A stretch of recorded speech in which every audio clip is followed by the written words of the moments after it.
Father's Day, Sunday, looking like a beautiful day. I know, huh? Beautiful day in the canteen because our main man, Jeremy Parsons, back on the show. Listen, he was out last night, not working, out late last night, and he had to get up, you got home with the crack of silly and then got up with the crack of silly, and you presented us with this. Well, only for you. Oh, thank you, pal. Appreciate it. So is this kind of like, are we spoiling Dad with some of these treats here? What are we doing? We are. So a lot of people are into grilling, obviously. Yeah. I mean, it's grilling season. Dads are into grilling, so. Absolutely. So it's always great to be able to make up a couple of different variations of one dish all on the grill. Yeah. So, I know. Is that like, so you're grilling watermelon? This is grilled red and yellow watermelon. Can you get yellow watermelons anywhere? Pretty much. Really? Yeah, they're pretty easy to find, and they've got a little bit of like sour and sweet together, and so they cook up really, really nicely.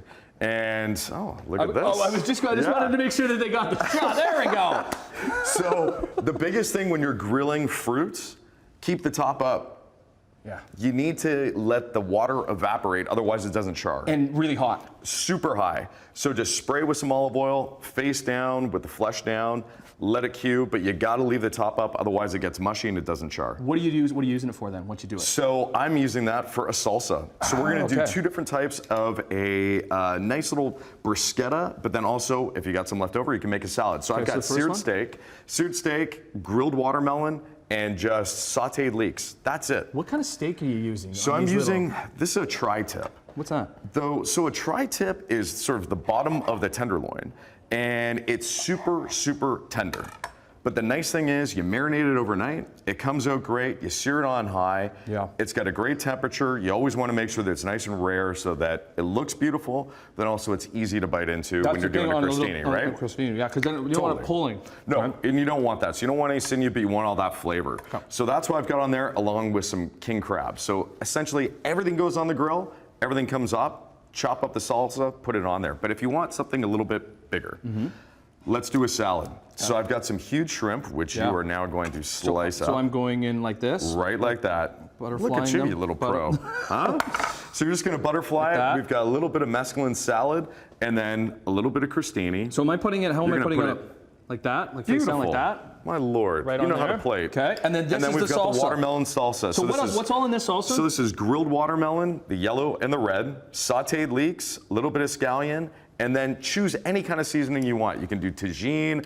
I've got this one from Williams-Sonoma because I'm cooking there all weekend. Really, eh? So a little bit of sweet heat, and all you do is just sprinkle it over. You will be amazed at the flavor because the fruit is giving it all of that sweetness. It's got a little bit of saltiness to it. Okay. It's beautiful. I just want to use another spoon to give it a try. Okay. No, for sure. Okay, so RTDs are huge right now. Oh my goodness, that's so great. But how do you sort of make it a little bit livelier?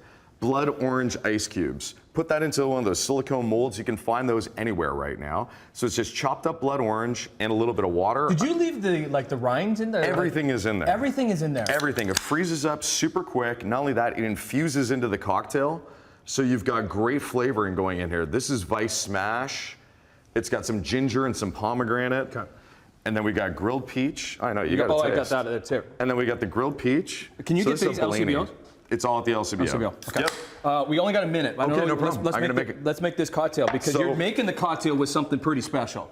It is. It's Gretzky's Bubbly. So we're gonna do a man-mosa for Dad. So I've got Dixon's Wicked Raspberry Gin. And then I'm gonna add in lychee juice. A lot of people don't think about this, but gin and lychee works great together because they're both nice and floral. Okay. I'm gonna add in some blackberries, shake this bad boy up, and then we're gonna layer it, and then I'm gonna show you something really cool. Okay. The biggest trend in mixology right now is changing colors. So we are going to change the color of this cocktail after we put on our Gretzky bubbles. So this is brand new. Twist off bubbles. This is the debut. Wow. I know, and it tastes amazing. So it's dry, but it also has a little bit of fruitiness to it, so it's great for mixing. So I'm just gonna pour it on the top, and then we're gonna change the color of this. How are you doing that? Butterfly Pea Bush Tea. This has absolutely no flavor, and check this out. It goes from purple to blue.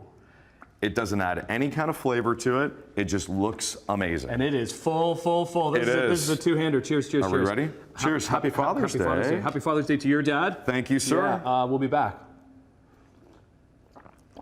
Oh, isn't that killer? That lychee is tasty. I know. With the bubbles in there, it's fantastic. Thanks, Parsons.